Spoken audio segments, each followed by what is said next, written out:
Welcome to Wake, a cold reading of James Joyce's Finnegan's Wake, just to hear it out loud. Join Toby Malone and TJ Young, along with some special friends, as we puzzle our way through what we once thought was an unreadable book to produce a surprisingly listenable podcast.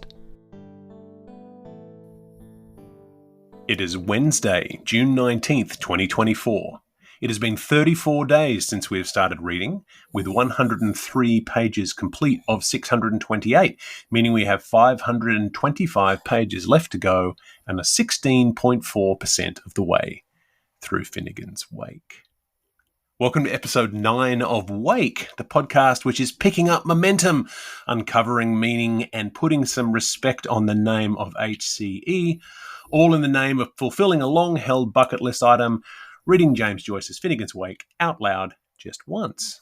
I am your host, Toby Malone, joined as always by the most stylish man in podcasting, the undeniable TJ Young, sweltering under the heat dome. How are you, TJ? You know, I love the way that you say I'm stylish when no one can see me, so I appreciate that. You just got to take my word for it, folks. As I wear my Spider-Man shirt with my silver chain, it makes no sense. The fashion sense never left the fourth grade, but here we are. I'm doing all right. I am very hot all the time until the sun goes down, and then I'm cool and freezing in my house because I never turn off the window units.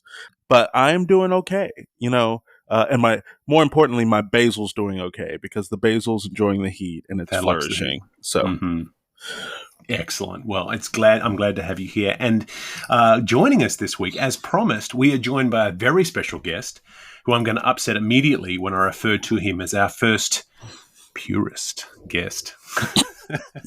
But honestly, once you hear him speak on the topic, you'll understand I'm using that as a term of endearment and respect. Neil Wechsler is a dear friend of mine who also happens to be one of my favorite playwrights. So I'm feeling very fortunate today with my two favorite playwrights in the room with me right now. Neil's play Grenadine won the 2008 Yale Drama Prize, which is incredibly prestigious. And this is a play that got the stamp of approval from none other than playwright Edward Albee. So Grenadine is a seriously brilliant play, and along with Neil's other incredible works, all of which I'll link to on our Patreon, we are in the presence of greatness, folks. So welcome, Neil.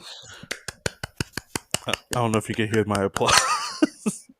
Well, that was too kind, and I mean I'm just happy to be with two of my favorite people today, and I think I'm going to leave it at that. We will talk about that purist word, I'm sure, at some point, but maybe I should wait for a question to prompt that. But yeah. Happy to be here. Very glad to have you here. I think you're going to have a lot to say and going to bring a lot of really interesting texture to today's podcast. And in fact, we're actually going to be dividing today's reading into two episodes. Like we always do that. We divide most chapters into two. But today, Neil will be joining us for both halves. So you'll be hearing him today and also next week. And Neil has so much to say on the topic that I don't want to rush the reading. So we'll talk Joyce at the top here. We'll start our reading. Then the podcast will abruptly end in the middle. And then we'll pick it up next week. And then we'll be talking about a response the following episode. So at the end, we're talking about it all together. So Neil, I'm so glad you're here. You have a fairly strong relationship with Joyce in the way. Oh, I mean, I love this book. It's definitely one of my favorite books. So that's when I heard that you were doing this, it was this kind of interesting thing. I hadn't really thought about the book in a while, so it sort of brought back a lot of memories. When did you first encounter it? I read it for the first time when I was living in New York City. So that was shortly after college. We're talking 25 years ago. That's the first time I read it. But and it was after college, yeah. What brought you to it, though? Was it a recommendation or you just picked it up? Oh, I was sort of right after. So I read in college. I was I didn't read a lot of. I was a double major in philosophy and psychology. So the literature I did read was a lot of like philosophy.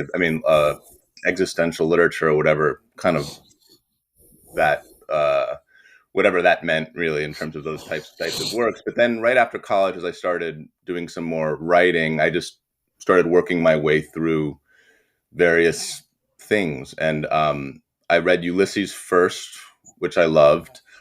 And I'd read Portrait of the Artist and Dubliners at some those I read earlier on in late high school or college, but read Ulysses shortly before I read Finnegan's Wake. And then, the moment I started reading Finnegan's Wake, I loved it. I love Ulysses. And then, just love The Wake. Mm-hmm. And do you find that this has influenced your work as a playwright? Oh, yeah, definitely did. I would say like more, because at that time I was also reading more, that led to reading lots of Beckett. And I would say that I'm if you had to like break down my own writing, you guys probably know this, I'm more influenced by Beckett, but clearly Joyce had a major impact on Beckett, right? So like it's in fact that relationship's really interesting, I think, because Beckett worked with Joyce on Finnegan's Wake, right? He was helping him because Joyce was losing his eyesight, so there was almost like an assistant like capacity.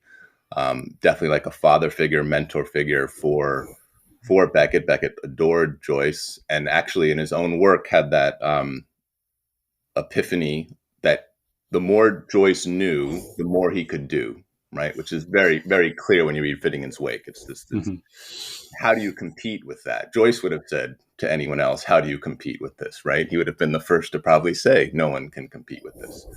And Beckett had tried initially his early work, you see a lot of the influence, like he's trying to do some of these leaps, right?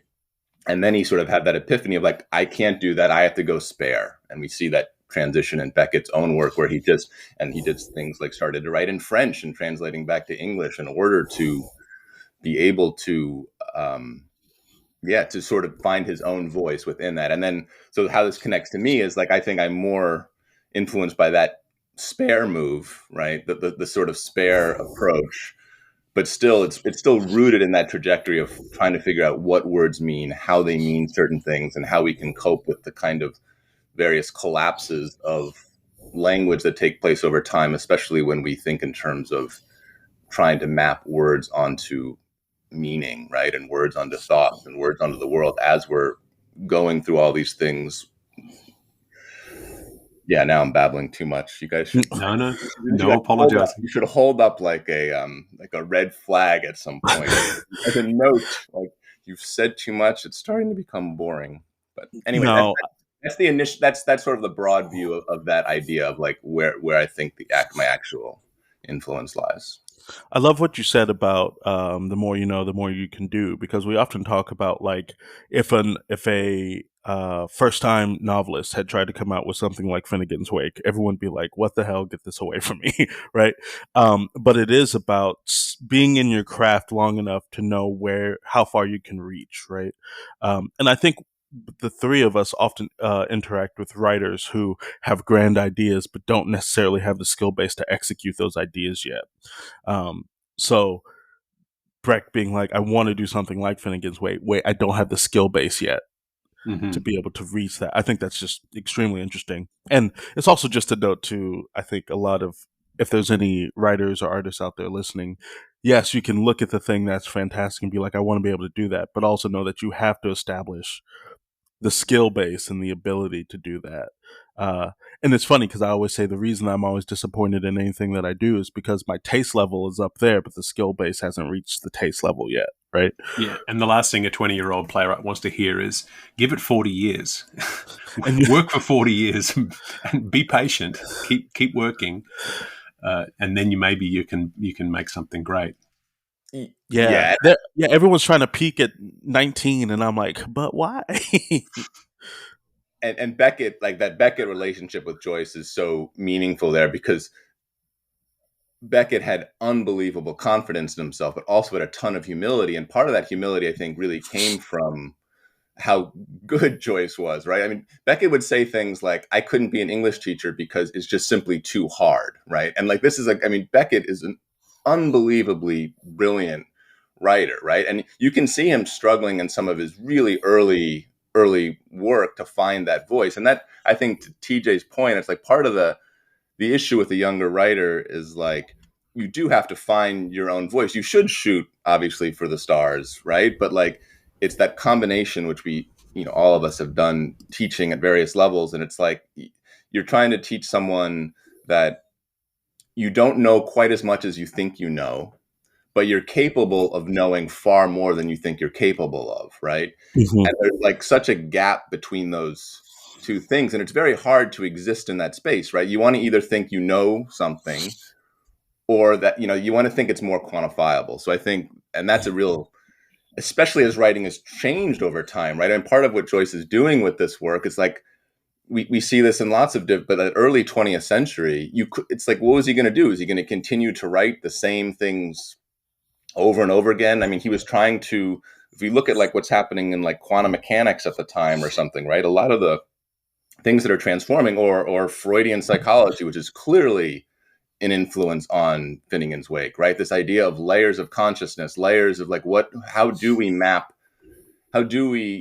to me, that's the entry point into Finnegan's Wake, is like, I think where a lot of people stumble with it is we have this preconception that you can somehow have a one-to-one correspondence with thought and meaning, right? Or with like, oh, these are my thoughts, these are the words to capture those thoughts, that's the world out there, these are my words to capture the world out there. And the reality is you can't draw these one-to-one correspondences, right? Words do not exist at that level. And Joyce's, I am convinced, this is my like big point about Finnegan's Wake, I guess, I am convinced that he is holding the mirror up to nature with this work, right? And that like this is not an attempt. I know people think, oh, he's trying to be super clever, he's trying to like just be this overly intellectualized person or whatever. He's trying to say like no one, and that, is there an element of him that's trying to be like, look, this work could be deconstructed till the end of time, and there's so much meaning in here. I don't think that's it, nor do I think it's just like, oh, look, this sounds pretty, right? This is just beautiful. It sounds beautiful. Both of those approaches to the work, I think, are fine if you want to read it just for the sound of the words, if you want to read it because you want to deconstruct it. But I think the beauty of it is when those two things line up. And he was all about epiphanies, and it was all about when the sound and the sense come together in harmony in this work, it's extraordinary. And it maps onto, I think, our experience of human life, which is, sometimes you roll through it and not much is sort of making sense. And then all of a sudden everything crystallizes. And the book teaches us how to read it. And I said this to Toby when we were talking initially, like the final 10 pages of this book are the best 10 pages that I've ever encountered in anything ever, anywhere. And it's because that the meaning and the words and the thoughts and the ways in which he's trying to capture this incredibly challenging thing called human life is captured through his lens, because we can only capture things through our own lens ultimately, is just extraordinary. And he does it through this painstaking time that he spent on this book, not to mention his life prior to that, which led to him getting to here, right? So this is like the culmination of that attempt to make sense of the world. I would just want to give a time step that 11 minutes into episode 9 is when the podcast became legitimate. So because that was beautiful. Bringing professionals on board really pays off. This is but it's funny. Yeah. I'm not a professional like on this, right? It's like, it's funny. I mean, I have like, you use that word purist. Like I would think most Joyce purists would probably be like, who is this guy?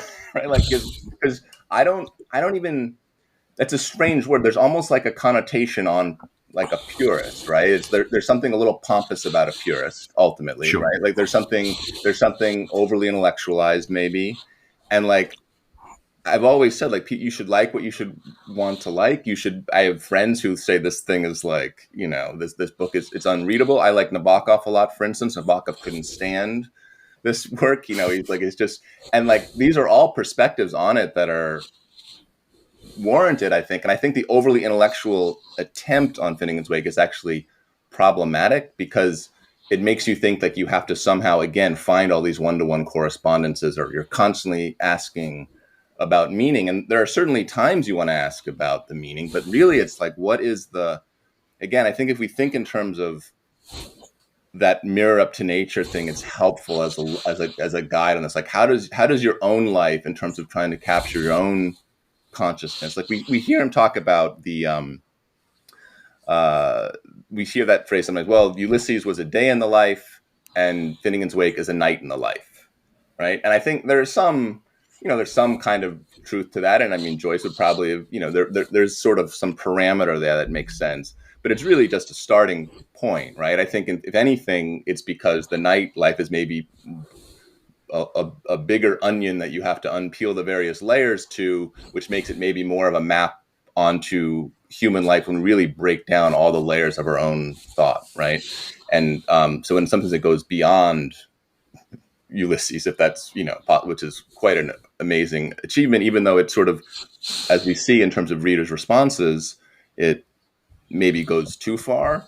Although I think you said this, I think I was listening to the last recorded podcast, and you said that thing about Joyce had that line that if you were to give this one book to someone, you could unpack all of human civilization in it, right? Right. And I think that's first of all, I think it's true. I mean, if I had to give an alien coming down like one thing to provide a window onto human life, this would be it, because I think you can keep going further and further into it. I think it does, again, map the human experience in my mind brilliantly. But there are elements where I could certainly understand when someone says, well, that's unreadable, right? Those two things to me are not contradictory, nor is it like an intellectual difference. I think we can all understand how certain elements of life are unfathomable or something, right? And I think that he's always making a choice with a word that's intentional, and he always is aware of possibilities there. Is it possible that like there are some meanings that he's not aware of course, because someone's going to read this 50 years later and there's going to be some different turn on that word, but he's fully aware of setting that up for the possibilities there. It's never like, well, I'm going to spell the word this way because I just don't give a shit anymore, right? It's like that's never it. I think he cared very deeply about this, and he cared very deeply about the attempt to make sense of the world. I think that was always his mission, and I don't think that gets interrupted at all in his attempt here. And I very much feel as though your work is attempting to do similar kinds of things, is that your work is complex and it's deep. It's got that Beckett-like simplicity, but the multitudes that lines contain. And so you've got plays like Grenadine and The Brown Bull of Cullinane and Espadadden, these plays, which none of them are simple plays. And there's so much in there that there's philosophy and there's history and there's humor and there's so much in there. And I feel as though what you're always trying to do is explore your way through meaning. And you never sell out. I've always admired, you've always expressed, I've known you for 15 years now, and you've always expressed a frustration about trying to get these complex works out into the world, and the fact that because they are difficult and because they are complex, they scare people off because people go, I don't know how I could sell this. But Grenadine's the play that I recommend more than any other play, and I've taught it and I've been involved in productions of it, and it's putting that stuff out into the world to say, no, there's meaning here. You were talking the other day about meaning, and that word continuing to come up about how the depths of how a word can just go down and down and down, which I guess is why you had objected to that phrase that I had said, that this is an unreadable book, an unlistenable podcast, which, a catchphrase which we've now abandoned because we found meaning ourselves. We started listening and going, there is something here. This isn't just babbling. This isn't just grunts and noises. This is meaning. I mean, a long way around to just say that I can really see the Joyce in your work. Yeah, and I think that people have definitely told me at various times, why don't you write something that's easily marketed, and then you can put out your other works, right? Now, just as a point, like, yes, those works that you mentioned that I've written, they are difficult, and I did write one thing that's probably almost as difficult as Finnegan's Wake, Orphans of Elsinore, but that's another story. But it's Grenadine, Brown Bull. They're not like Finnegan's Wake, right? I mean, they're they at the same time, life changes. I mean, the world changes in terms of what it considers to be. And people have said to me, well, if you had written these works earlier, like maybe in the 60s or at a time when like that sort of maybe more experimental work, I don't even think it's that experimental, but the point is it's clearly doesn't fit maybe as easily into a box as what sometimes people are looking for. But at some point I was like, well, what are you going to do? Like Joyce, of course, had the trajectory of like, he could always fall back on, well, look at the success of Dubliners, Ulysses, Portrait of the Artist, right? Whereas with me, Edward Albee would go into places and just tell directors that they were idiots for not producing my work. And that doesn't really work. Edward would say, well, you just tell every director that thinks they have a problem with your work to go screw themselves. I also said that also tends not to work, Edward. But so I think that I do relate to that, but I relate to it in the way of like, yeah, but I didn't even get to the point where I could say, well, by the way, like you can look back on these things. So I don't know. And at some point I kind of gave up because I couldn't do that. I didn't know what that meant to produce to write something that could somehow be a precursor to Grenadine or whatever. Right. I couldn't like figure it out in my brain. Like at that point I was beyond it. And then, as you know, I kind of almost gave up on trying to do something that just wasn't anyway. But this should not be about me. Now I hope. Well, no, it is about you, and the key point here is you almost gave up. You haven't given up fully yet, and your plays are out there in the world and should be read and produced. And yeah, both TJ and I are giant Neil Wechsler fans. Yeah, every once in a while I see a student director in particular who they're reaching for something and I just slide them Grenadine. And I'm like, this is what you're reaching for. Knowing that 5 years from now, they're going to be like, hey, there's that play. Mm-hmm. I just like to plant seeds along the way and be like, yeah, I'm not saying you should, but I think you should. Well, I know how much I appreciate that, because that 5-year mark that you mentioned, I was told that 20 years ago, and then it sort of at some point you're like, oh, when is that? But you do have hope, right? Because it's not like people don't react to it still. I was teaching it recently because someone asked me to do a workshop on it. So it doesn't die, you're right. But it's just like my attempt to try to figure out how to work it within the system is died. That's like, I can't keep submitting it to places that are just going to tell me you should write, so it's like those types of attempts are what's, but yeah, again, this is a different type of tangent, but obviously I appreciate what you guys are saying. In my mind, it gives me a lot of hope because I know that there are still people who connect with it, right? And exactly like Finnegan's Wake, these works remain eternal. And as long as someone's reading them and interpreting them, then they're alive. And so we find, I think just to wrap up this preamble section, I think that what you're showing us is that this is a book that really rewards reread. And you said that you've read it a couple of times. Yeah. So what was your second reading like?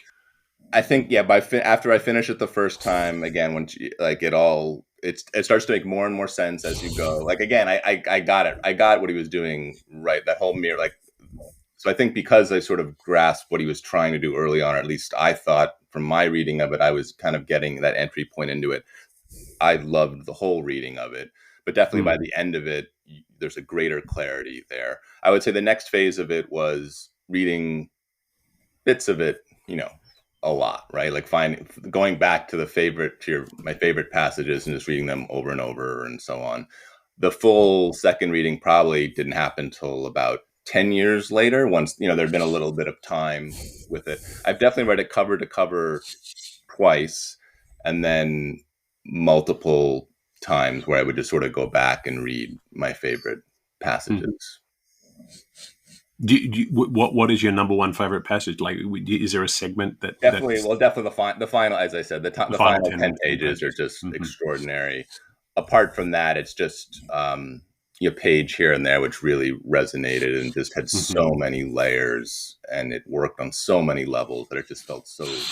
Again, that epiphany word is thrown around a lot with Joyce, but I do think that's what drove him. I mean, for him, that was how this mapping, the attempt to map, to make sense of this very difficult thing to make sense of, right? Human life. Like it's extraordinarily hard. And I think for him, this idea of the epiphany was what made most sense. And that resonates with me too, right? When everything kind of comes together and you have these moments where there's some clarity, right? But the clarity itself doesn't mean that it's like just, the clarity itself can often be quite confusing, right? I think that's part of the challenge, is that clarity, it doesn't necessarily mean easy, right? Clarity can be, but it's clean. There's a cleanness to clarity, but what that means, and now I'm starting to babble, but like that, but because I'm not coming up with an epiphany, I'm trying to talk about an epiphany in a way that's very uninspiring, which also doesn't work. But that's where Joyce comes in, and maybe that's a good transition to actually reading it,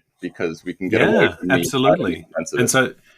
And so the chapter we're reading today is chapter 1-5, which is a long, short chapter. So it comes in around 22 pages. So we usually read around 12 or 15 pages at a time. So we're going to read the whole thing and then split this up. And so here we're going to get our first introduction to Anna Livia Pluribel, HCE's wife, and the symbol for both the river Liffey and the feminine in general. And there's another long list that starts out at the beginning of this chapter, so much so that I considered asking one of my kids to read this one too. I thought about it, and then I decided to leave it be. And we also have a thunder word coming toward the end of the chapter, and some interesting typesets. So some good stuff happening. We're reading, as always, from the Penguin Modern Classics edition of Finnegan's Wake, published in 2000 with a forward by Seamus Dean. Today we'll be reading the first half of chapter 1-5 in this episode, and the second half in the next episode. So the first episode today we'll be reading pages 103 to 112, and then 112 to 125 in the next episode. This is a segment that's entitled The Mama Festa, a new focus for the investigation, The Letter, by the Oxford World's Classic edition of 2012, which also includes brief summaries of what's happening in each subsection, which we will address at the end of the reading. As I said, we'll be taking turns reading. Sometimes we'll be changing readers at the end of a segment, sometimes in the middle. Neil, as always, if you want to tap out of reading, just give us the timeout sign and we will step in to take over. There's no shame in tapping out if you expressed before we started that you were feeling a little nervous about the out loud reading part of it, but I'm sure you're going to do fine. And now, without further ado, Finnegan's Wake. In the name of Anna, the all-mazerful, the ever-living, the bringer of plurabilities, haloed be her eve, her sing-time sung, her rill be run, unhemmed as it is and uneven. Her untitled Mama Festa, memorializing the most highest, has gone by many names at disjointed times. Thus we hear of the Augusta Augustimost for Ode Sebistius Salvation, Rockabill Booby in the Wave Trough. Here's to the relics of all decencies, Anastasia's rise to notice, Nickel Down Duddy Gun and Arish Sir Cannon, my golden one and my Selva wedding, Amory Tristum and icy Sistule, saith the Sawyer till a strame, Ick dick dope dope et tu mihi mihi, buy birthplate for a bite. Which of your Hesterdays mean ye tomorrow? Hobigun the Hebrewer hit Waterman the brained, arcs in his ceiling flee chinks on the fleur, Rebus de Hibernicis, the crazier letters, groans of a Britoness, Peter Peopler picked a plot to pitch his popolin, an apology for a big, some such know noun as husband, or husboat, or hosebound. It's probably understood, for we have also the Pluther plethoric, my hoons bood hands bad our journey to Pothergill gone, and he never has the hour. Ought we to visit him? For Arksy Zoo, Cleopatra's needlework, picturing Albrauham on the Sahara with the combing of the camels and the parlour maids of Egypt. Cock in the pot for father, place at Vestre, a new cure for an old clap. Where portentos there'd grow Gonda, how I wish I'd woos a geese. Gettle netty, thrust him not, when the myrtles of Venice played to block a sline. To plunge me high he waves chiltern on friends, Ormond's Q visits Amen Mart. E'en though I granny a be, he would fain me cuddle. 20 of chambers, weighty 10 beds, and a wan set-a-room. I led the life. Through the boxer cocks arising in the house with the golden stairs. The following fork. He's my O Jerusalem, and I'm his Poe, the best in the West, by the stream of Zemzem under zigzag till. The man that made his mother in the Marlbury train. Try our tal on a torb. The log of Annie to the base all. Nopper tipped a nappy wank to his not little dancy girls. Pers orzer oral, the king of ordlebs. Intimer minislisp of an exterior monoloth. Drink to him, my jucky, and dolt bemind thy winnering sheet. I ask you to believe I was his mistress. He can explain. From Victrolia nuancy to Albart Noansy. Dar's a daisy, so gimme your Hansel too. What Barabbas done to a barrel organ before the rank tank and bond tail, husked vi admortal. What Jumbo made to Jallis and what Anisette to him. Ophelia's cool prince. Here hubty hublin, my old Danch. I am older North rogues among a wished I slips, and he calls me his jewel of Aisha. Suppotes a ventriloquist marries a corpse. Laps for fins this funny coon's week. How the buckling shut at rush in January. Look to the lady. From the rise of the Dudge public to the fall of the pot still. Of the two ways of opening the mouth. I have not stopped water where it should flow, and I know the 29 names of recreanty. The Tortor of Tory Island traits Galacia like his milch cow. From Abbey Gate to Crow Alley through a lift in the Lude. Smocks for their graces and me aunt for them clodshoppers. How to pull a good Horace coup even when old sire is dead to the world. In the gleam of Waterloo, fath he's succeeded to my aspirations. 3 steps forward, 2 stops back. My skin appeals to 3 senses and my curly lips demand column kisses. Gage Street on a cranny's cabin savings. Them lads made a tryon of battle watchers, and they totties a doet of deers. In my lord's bed by one whore went through it. Mum, it is all over. Cowboy ride by 12-acre terrorists in the unique estates of Messian. He gave me a thou, so I serve him with the thee. Of all the wide torsos in all the wide glen, O Dunna, white Dunna, he's Hugh to me cry, I'm the stitch in his backside, you'd not be naught without mom, to keep the huskies off the hustings and pitcher pecks from lifting shops, Norska Torska find the pottle, he pursed me here with the ardour of a Tonneberks, a boob was weeping, this mower was reaping, O Lachlan, up from the pit of my stomach I swish you the white of the morning, Anglo-Andean medleys from Tominey Moor. The great Polynesial entertainer exhibits Ballantine brooches with a link of natures. The mimic of Meg Neg and the Mackayes. Entered as the lastest pigatarial and my puriduricurial at Stitchener's Hall. Sigfield Follies and or a gentle Hom's Fout Pa. See the first book of J. Ulysses Pessim. The Suspended Sentence. A pretty brick story for child-sized heroes, as low our sleep I knew I'd got it in me, so thit settles that, Thunderbolt Captain Smith, and a La Belle Sauvage Pocahontas. Way for wet weak Wellikin's Dushka Marion, the last of the Fingalians. It was me egged him on to the Stork Exchange and lend my dutiful face to his customs. Chi-chi cheels on their China Michin. Picked me up, Peters. Lumpty-tum-tumpty had a big fall. Pim-pimp-pim-pimp. Measly ventures of 2 lice and the fall of fruit. The folks' family interior. If my spread eagles wasn't so tight, I'd loosen my cursets on that bunch of Maggie straps. All Osha, Popofets, and how cotch me eye. Seen Aples and thin-dyed. I beg you to believes from love and mother. Finds fault was no felon. Exat Delvin renter life, the flash that flies from Vuggy's eyes, had set me hair on fire. His is the house that Malt made. Divine views from back to the front. Abe to Sayre stood ikic neutered till Brahm talked him common sex. A nibble at eve will that bowl relieve.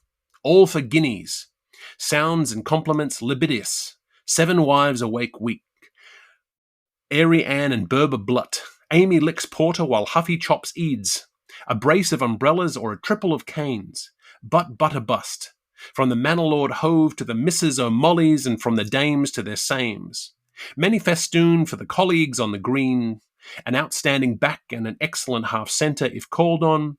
As tree is quick and stone is white, so is my washing done by night.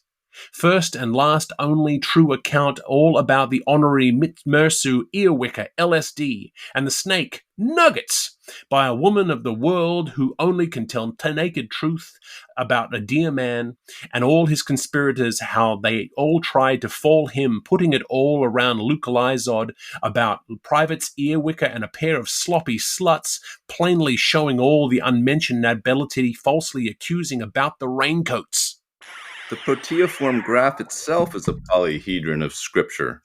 There was a time when naive alphabeters would have written it down, the tracing of a purely deliquescent recidivist, possibly ambidextrous, snub-nosed probably, and presenting a strangely profound rainbow in his or her occiput. To the heartily curiosing entomophilist, then it has shown a very sex mosaic of nymphosis, in which the internal chimera hunter Oreolopus, now frond of sugars, then leaf of salts, the sensory crowd in his belly, coupled with an eye for the goods truth bewilder bliss by their night effluvia, with guns like drums and fondlers like forceps, persequestulates his Vanessas from floor to floor. Somehow this sounds like the purest Kittleyoon, wherein our mater Necrucian sounds, same line, of lower lore is rich. Also Haru from us him in a kitcher not darkness, by hazard and worn rolls arreared, we must grope on till 0 hour, like Poel Giors, as we are would we salve aught of moments for our eyesore today. A motion though not but, closer inspection of the borderoo would reveal a multiplicity of personalities inflicted on the documents or document, and some provision of virtual crime or crimes might be made by anyone unwary enough before any suitable occasion for it or them had so far managed to happen along.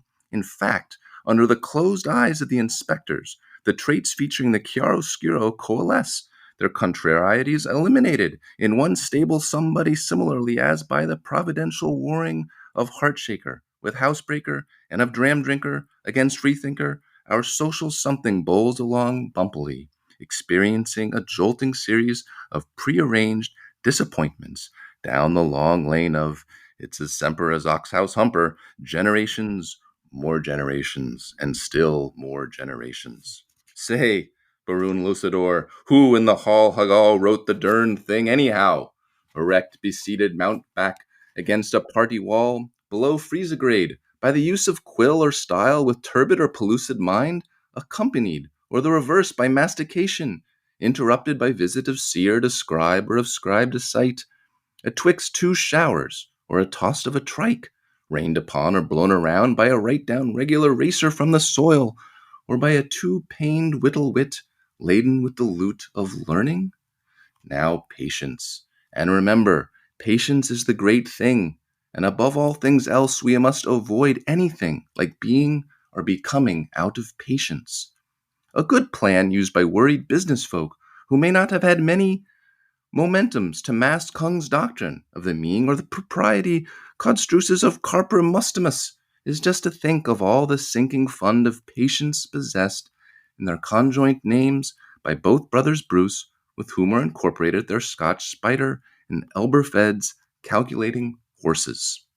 If after years upon years of delving in ditches, dark one tub thumper, more than others, Kinnahoon or Canahan, Jardner or mere Meesin Manonger, has got up for the darnel seen purpose of reassuring us with all the barber of the carriage house that our great descendant was properly speaking 3 syllables less than his own surname. Yes, less. That the ear of Fione or Wicker aforetime was the trademark of a broadcaster, with Wicker local jargon for an ace's patent. Here, calls everywhere. Then, as to this radio-salating epipistle to which cotton silk or samite, cahol, gall, or brick dust we must ceaselessly return, whereabouts exactly at present in Siam, Hell, or Tophet, under that glory saw which plays tourloop with us in the Saludin's cove of our sagacity, is that bright so and such to slip us the dinkum oil.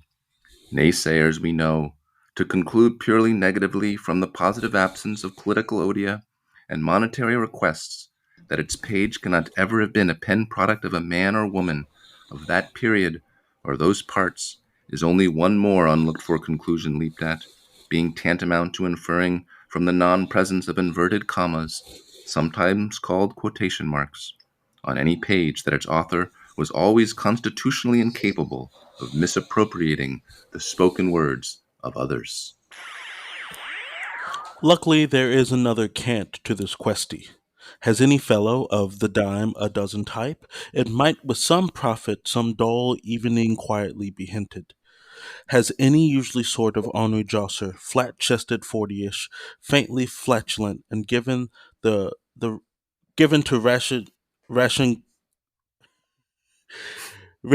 rationation by syncopation and the elucidation of the complications of his greatest Feng Wang dyna, dynast, dynacades, dyna, dyna, cheese, dynasty. Dynasty cadescence, only the son of another, in fact, ever looking sufficiently longingly at a quiet, everyday looking, stamped, addressed envelope.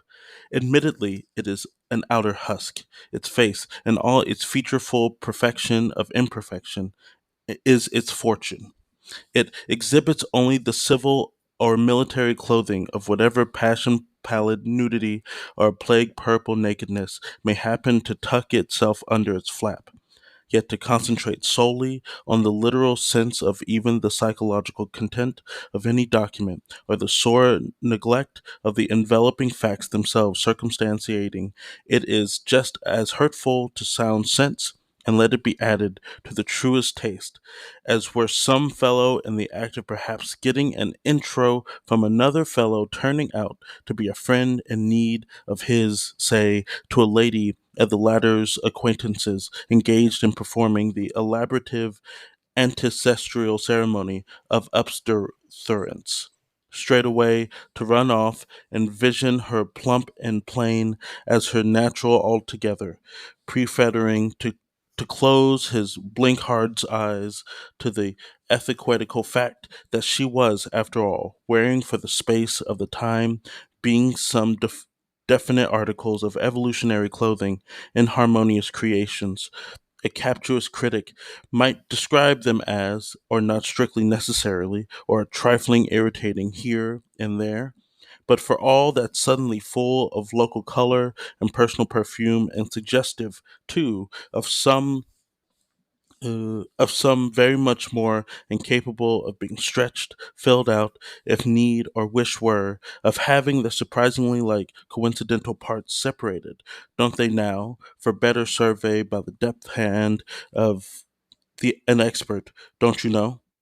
Who in his heart doubts either the facts of feminine clothing wearing are there all the time, and that the feminine fiction, stranger than the facts, is there also at the same time, only a little to the reverie? Or that one may be separated from the other? Or that both may be complicated simultaneously? Or that even may be taken up and considered in turn apart from the other? Here let a few artifacts fend in their own favour. The river felt she wanted salt.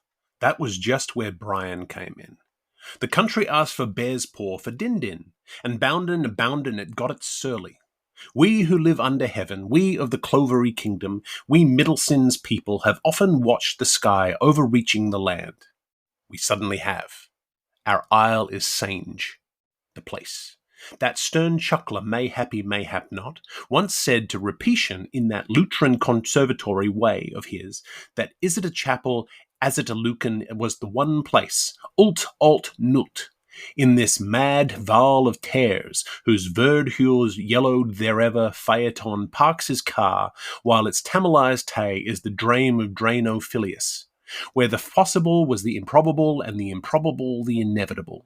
If the proverbial bishop of our holy and undivided, with this me ken or no me ken zot, is the quiz tune havermashed, had his 2 nails on the head. We are in for a sequentiality of improbable possibles, though possibly nobody, after having grubbed up a lock of quolled corn above his subject, probably in Harry's totalies, or the Vival, will go out of his way to applaud him on the unbiased back of his remark for utterly impossible. As are all these events, they are probably as like those which may have taken place as any others which never took person at all are ever likely to be. Ahan! About that original hen. Midwinter, frur or cur, was in the offing, and premver a promise of April, when Kissachababreeze sang life's old Sahat song, an ice-clad shiverer, merest of bantlings, observed a cold fowl behaviorizing strangely on that fatal midden, or chip factory, or comical-bottomed copse jute, dump for short, afterwards changed into the orangery, when in the course of deeper demolition, unexpectedly, one bushman's holiday, its lemon threw up a few spontaneous fragments of orange peel, the last remains of an outdoor meal by some unknown sunseeker or place-hider illico way back in his mist-ridden past. What child of a strand looper but keepy little Kevin, in the despondful surrounding of such sneezing cold, would ever have trooved up on a straight that was called street a motive for future sanctity, by euchering the finding of the Ardagh chalice, by another highly innocent and beach-walker, whilst trying with pious clamour to wheedle tipperor, raw, re-raw putitors out of now Sealand, in spite of the patch-purple of the massacre. A duel to die today. God damn and big God, sticks and stanks of most of the Jacobites. The bird in the case was Belinda of the Dorans, a more than quinquagenarian, Tertzi's prize with Cerny medal, cheaper Lizzie's Hayne exposition. And what she was scratching at the hour of clocking 12 looked for all this zogzag world like a goodish-sized sheet of letter paper originating by transship from Boston, Mass, of the last of the first to dear, whom it proceeded to mention Maggie well and Old Holmes' health, well only the hate turned the mild on the Van Houtens, and the general elections with a lovely face of some born gentleman with a beautiful present of wedding cakes for dear thank you Christy, and with grand fun funeral of poor Father Michael, don't forget unto life's and muggy, well how are you Maggie, and hope soon to hear well, and must now close it with fondest to the tuins, with 4 cross kisses for Holy Paul, Holy Corner, Holy Poly, Holy Island, P.S. from Locust may eat all, but this sign shall they never. Affectionate large-looking touch of titch. The stain, and that a tea stain, the overcautiousness of the master bilker here, as usual, signing the page away, marked it off on the spout of the moment as a genuine relic of ancient Irish pleasant pottery of that Lydia-like languishing class known as Hurry Me O'er the Hazy. Why then how? Well, almost any photoist worth his chemicots will tip anyone asking him the teaser that if a negative of a horse happens to melt enough while drying, well, what you do get is, well, a positively grotesquely distorted macro mass of all sorts of horse-happy values and masses of melt-wise horse. Tip. Well, this freely is what must have occurred to our missive. There's a sod of a turb for you. Please wisp off the grasp. Unfilthed from the butcher by the sagacity of look me little like me long hen. Heated resident in the heart of the orange-flavoured mud mound had partly obliterated the negative to start with, causing some features palpably neared your pecker to be swollen up most grossly, while the farther back we managed to wiggle the more we need the loan of a lens to see as much as the hen saw. Tip. You is feeling like you is lost in the bush, boy. You says it is a puling sample jungle of woods. You most shouts out, bethicket me for a stump of a beach if I have a paltriest notions of what the fairest he all means. Gee up, girlie. The quad gospelers may own the targum, but any of the Zingari Shurelim may pick a peck of kindlings yet from the sack of old Hensign. Lead, hindly fowl. They always did, ask the ages. What bird has done yesterday, man may do next year, be it fly, be it molt, be it hatch, be it agreement in the nest. For her socio-scientific sense is sound as a bell, sir, her volucrine auto-mutativeness bright as on normalcy. She knows, she just feels she was kind of born to lay and love eggs, trust her to propagate the species and hush her fluff ball safe through din and danger. Lastly, but mostly, in her genetic field it is all game and no gammon. She is ladylike in everything she does and plays the gentleman's part every time. Let us auspice it. Yes, before all this has time to end, the golden age must return with its vengeance. Man will become dirigible. Ague will be rejuvenated. Woman with her ridiculous white burden will reach by one step sublime incubation. The main wanting human lioness with her dishorned discipular man-ram will lie down together, publicly flank upon fleece. No, assuredly, they are not justified, those gloom-pourers who grouse that letters have never been quite their old selves again since that weird weekday in bleak Genevieve, yet how palmy date, in a waste's oasis, when to the shock of both, Biddy Doran looked ad literature. And she may be a mere Marcella, this midget majesty, mistress of arts, but it is not a hear or say of some anonymous letter signed Toga Gearless, teasy dear. We have a cop of her fist right against our nosy boss. We note the paper with her jotty young watermark, Notre Dame du Bon Marché, and she has a heart of Aaron. What loomy lilts as she folds with her foul minears and her Nadia nods. As a strow will shore, she does the wind blade, recting to show the rudesse of a rober curling and shewing the fancies of a frisette. But how many of her readers realize that she is not out to dizzle-dazzle with a great uncouth remont of post-Mantuan glossaries from the Lapins and the Griggs, nuttings on her wild life, Graber Gooden Grandy for all old aluminium etymologists like Daria Morius and Zovtri Mazarov Merazimurian Dzman. She feel plain plate one flat fact thing, and if last ways first wise, a man alone sign Anion's uterus has no rates to done a kick at with Anion Anakas about tutus milking fours and the rears on the outer round askisin, the tutus for the forarder. Thing crookling extin every postures ix dicks liken him around hurst the magger by can with down mind looking ated.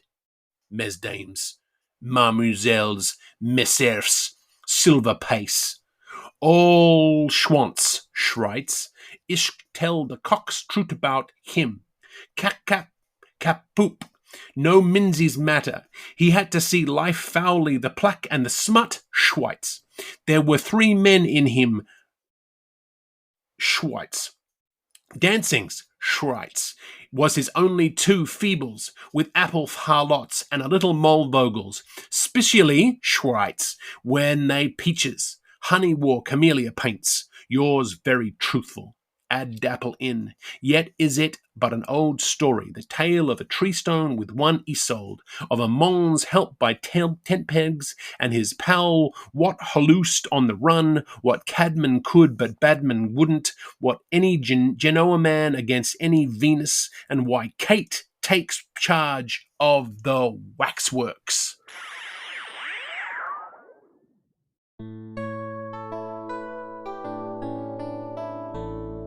That is all the time we have for Wake. For the rest of this week's reading, join myself, TJ, and Neil next week for insight, analysis, and plenty of fun. I've been Toby Malone, joined by TJ Young and Neil Wechsler. I'm excited to have you along with us. We will make up for our lack of analysis this week and the next one, I promise. See you then, meaning seekers. This has been Wake, a cold reading of James Joyce's Finnegan's Wake, just to hear it out loud. If you've made it this far, thank you for your dedication. Join us next week for another segment of Finnegan's Wake and a chat about what we've found. Wake is a Moon Street Media podcast, engineered by TJ Young and Toby Malone. Our theme song is The Ballad of Perso Riley, arranged and performed by Meg Logue after James Joyce. Wake is recorded in Canada, where Finnegan's Wake is in the public domain. For community and bonus content, join us at our free Patreon, at patreon.com/wakepod. If you have questions about Finnegan's Wake, don't ask us. We're just as confused as you are. See you next week.